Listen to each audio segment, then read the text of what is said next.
Alright guys, so I will show in this video how to change the language setting on your Hisense TV. So sometimes it can happen that you accidentally changed the language setting on your Hisense TV and now you cannot understand what is what and what is going on and how to change it, how to get it back.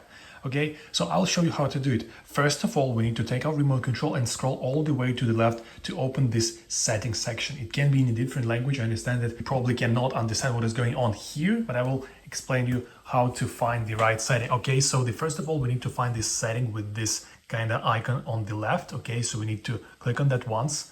Now in this new settings section, you want to go all the way to the bottom to find this system tab. It will look with this icon. Okay, so we click on that just as well. And now we have this new system section. And at the bottom, or to be precisely at the middle right here, we have this language and location. We click on that once just as well.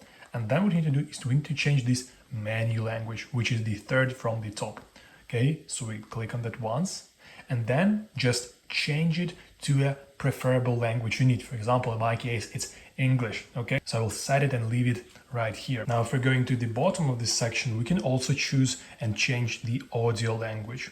Okay, primary audio going to be English and the secondary audio is going to be English just as well. In my case, you can set it to whatever language you need and want. Okay guys, if you found this video helpful, please consider liking this video and subscribing to our channel.